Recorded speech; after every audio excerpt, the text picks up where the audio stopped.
give you my heart. Hi, good morning. Good morning. I'm Cherise, or Kay from K Vlogs. And for today's video, ipapakita ko sa inyo yung laman ng makeup kit ko. Which is every time na nagla-live ako, nag-ask kayo kung ano yung lipstick na gamit ko or yung blush on. So, para hindi na mahirapan, minsan na lang, ipapakita ko na lang sa inyo. Okay. Pero, i-start muna tayo. Every day, mag-i-start ako sa moisturizer. Para hindi mag-dry yung skin. Pero wala po akong skincare. Hindi ako naglalagay ng kung ano-ano sa mukha. Yung light night cream, ganun, wala po. Kaya, everyday ito lang, morning and evening, Cetaphil moisturizing cream. Okay? So, ilalagay po natin yan. Ano ako, straight to the point kasi, May work po ako today, 10 o'clock. Pero naisipan ko lang mag-vlog para makita niyo yung routine ko everyday bago pumasok sa work. Okay? Ayaw mo tanggalin yung bangs ko. Okay. As in bare face po muna bago lagay ng kung ano-anong makeup, moisturizer muna. Yun ang pinaka number 1. And then, meron po akong kakabili lang na for minimizer. Ito po yung primer para hindi ka na magre-retouch every time mag-stay yung makeup. Binili ko sa pharmacy, Essence ang pangalan niya, Prime Plus Studio. Ano lang po to, sobrang mura, naka 40% pa. Siguro $5 is around 180. Mga ano lang to, 90, gano'n? Less than 100. Ayan. Okay naman po yung quality niya, kaya ginagamit ko. Yung ibang primer, medyo sticky siya, matte. Okay. Tapos, lagi, kapag naglalagay kayo ng mga cream sa mukha, pataas daw dapat. Sabi, para hindi magsabing skin. Ayun, medyo tipid tayo. After that, meron din akong gamit from Essence kasi bumili po ako ng mga Essence product kasi naka 40% sila. Ito yung ano lang, pang everyday liquid makeup na matte effect din. Sobrang ganda niya kasi hindi siya sticky. Ayan, parang liquid base, hindi siya cream. Tapos, kapag pala maglalagay ng foundation, hindi po ako gumagamit ng sponge. Laging brush, kasi kapag sponge, nadidiin sa mukha yung foundation. Parang pumapasok. Yun lang po yung feeling ko. Kasi kapag brush, medyo light yung ano niya. Hindi siya, ayan o. Para hindi kayo magka-whiteheads. Parang din yata yung nakukuha. Ewan ko, yun lang yung sariling observation ko. Tapos kapag sponge naman, parang namumuo. Ito, pantay-pantay. Tsaka kahit konti lang na nabiblend siya ng maayos. Okay, so gamitin nyo ganitong brush.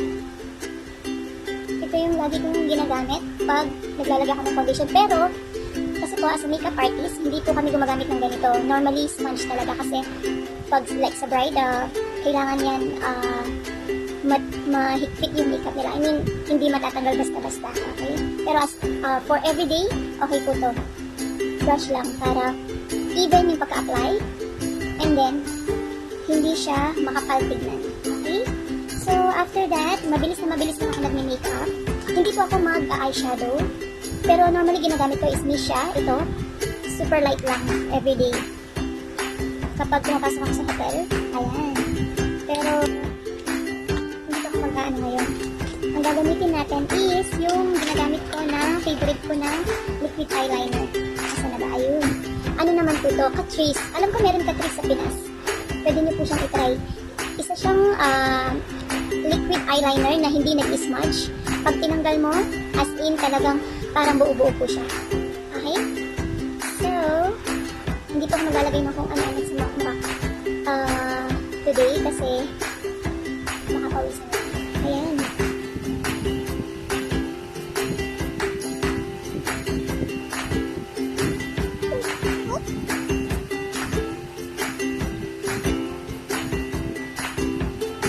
binibilis ako lang mag-vlog kasi wala kayong napapanood sa vlog ko.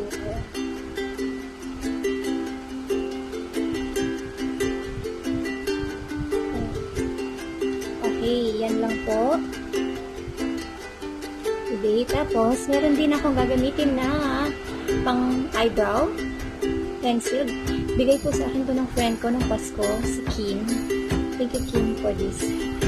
Sobrang ganda niya. Kasi ayoko po yung makapal na eyebrow. Minsan hindi na po ako nag-eyebrow.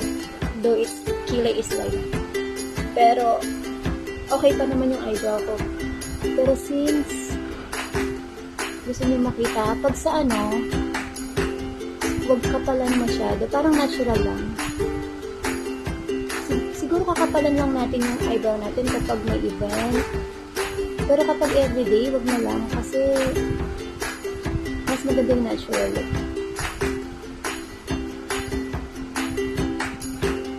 Or may attend na kasal, magka-club. Susundan nyo lang po yung kilay nyo. Kung wala kayong kilay, i-draw nyo. Diba? Medyo inano ko lang, shinake ko lang siya. Para hindi naman mabukaan.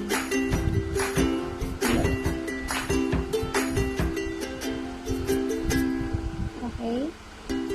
Ayun. Tapos, ang favorite ko po talaga na blush on ang nag-introduce sa akin, friend ko din. Pero dati nakikita ko na to sa bench.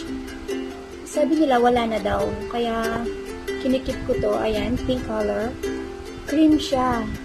Diba? Sobrang handy kapag travel. Sa travel ko po talaga to ginagamit. Yung pag pale ka na, ganyan lang siya. Tapos, ang effect niya isus mo. Kung makakita po kayo nito, sabihin niyo sa akin. Magpapabili ako. Kasi, last time na umuwi ako ng Pinas, wala po. And then, so, ito po talaga yung ginagamit ko na lipstick. Galing sa pinsan ko. Galing Korea. Kasalubong niya sa akin. Lip tint po siya na pwede rin siyang blush on. Ayan. Yan siya. Tapos, papatungan ko lang ng number 205 ng Maybelline. Lumang-luma, nakawawa na. Pero ang ganda kasi niyan, galing naman to kay Jonah, pinsa din. Diba? Puro give love lang. Minsan di rin po ako bumibili ng mga makeup, nire-regalo lang din sa akin. Lalo na yung mga mahal, hindi po ako, sa mahal nagdidepende sa price. Hindi rin po ako ma-signature. Sa quality to talaga ako nagbe-base. Tsaka kung okay naman din yung quality, tapos mura, I will go for mas okay sa akin yung quality. Ganon. Yung parang sa sa friendship. Ganon. Depende sa itsura, kung ano yung quality. Tsaka yung yung parang magdepende din po tayo dun sa quantity versus quality ng friends. Mas maganda na konti, pero totoo lahat. Bakit ako napunta? Hugot ulit. Pero totoo yun.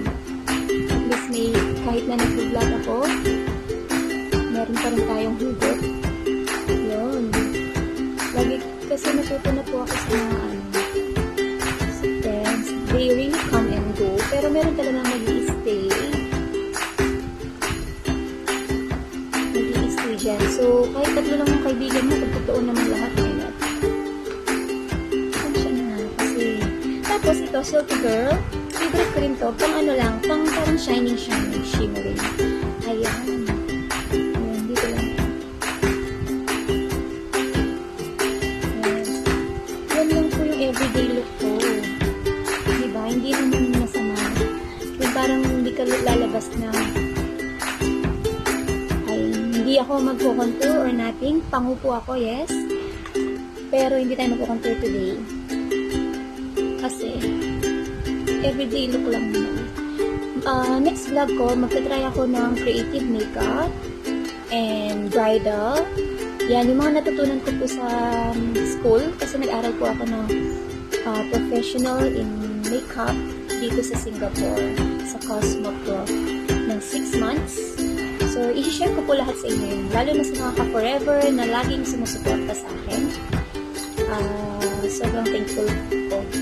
Nangangapa pa ako sa sa video. Pero sana magustuhan nyo. Thank you talaga. So, yun lang po yung ginagamit ko everyday. Lahat na nagtatanong kung ano yung lipstick ko, Maybelline and yung Misha. Normally Misha. Is affordable naman po yun, lalo na sa online. Okay? Thank you. Have a nice day po sa inyong lahat. This is Kay of K Vlogs.